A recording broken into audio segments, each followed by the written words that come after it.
শুভ সকাল বন্ধুরা। আজকে রবিবার, বেড়াতে থেকে এসে গেছি।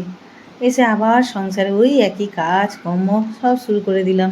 সকালে ঘরটার আমার কর্তা একটু আজকে হেল্প করেছে, যেন অনেক হেল্প করেছে। তো আপনারা ব্লগটা দেখে থাকবেন, আর আমার ব্লগে আপনাদেরকে স্বাগত জানাই।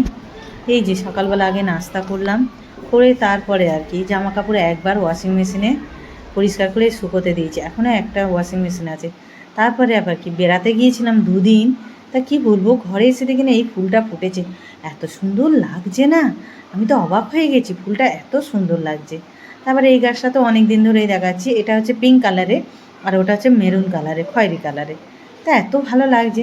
এই যে দেখুন ঘর তো সব পরিষ্কার হয়ে গেছে। তারপরে কি রান্নার এবার জোগাড় হচ্ছে, খাওয়া দাওয়া হয়ে গেছে। কর্তা দাঁড়িয়ে আছে, এসো রান্নাঘরে। আমার কর্তা জানেন তো একা মোটে থাকতে পারে না, তা আমিও হেল্প করছি, ও আমাকে প্রচুর হেল্প করছে। আমার গা হাত পা না সব ব্যথা হয়ে গেছে, বেড়াতে আরে কখনো তো কোথাও যাইনি, এই এখন করে যাচ্ছি একটু একটু করে, কিন্তু আদত মনে হয় করতে হবে। আর বেড়াতে গেলেও তো পয়সার দরকার, বলুন বন্ধুরা। মানে মিডিল ঘরের আর কত পয়সা, যাই হোক ছেলেটাকে মানুষ করতে আর এই কোনো রকম পয়সা জুড়ে তার সংসার চালাতেই আমার জীবনটা শেষ। তো এই যে মাংস করব, ফার্স্টে আলুটা ভেজে নিলাম, তারপরে একটু আজ রবিবার দিনে মাংস খাবে, একটু একটু মাছের ঝালও হবে। তা বললো তুমি যাও, সরে যাও, আমি একটু করছি। আমি তাহলে করো। আমি পেঁয়াজ নুনটা দিয়ে একটু ভাজতে দিয়েছি।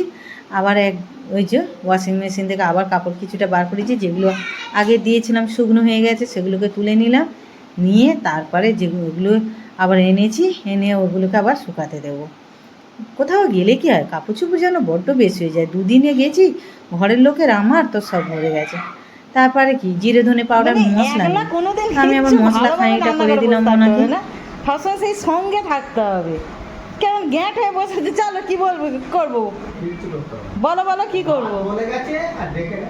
আর আর কিছু, এখানে আমার ছেলে আছে, এরা সবাই আছে, আমিও একটু এদের কাছে গল্প করছি, উনি আর একা থাকতে পারছে না রান্নাঘরে। হ্যাঁ চলো এসো রান্নাঘরে। মোটে একা থাকতে কেন পারুনি, পেছনে পেছনে ভালো লাগে। আমি ঝগড়া করিনি, বলছি মাংস সেদ্ধ হয়ে গেল, এখনো জিরে ধনেটা বাটতে বলছি। ও বলতে না,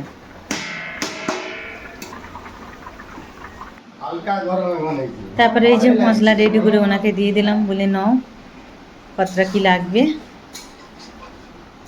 না তোমার মশলা কতটা কি দেবে দাও।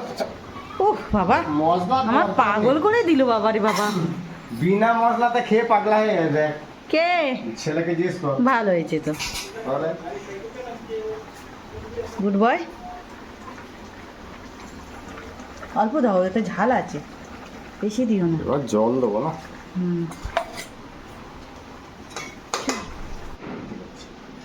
তারপরে এই যে রান্নাও কমপ্লিট হয়ে গেল।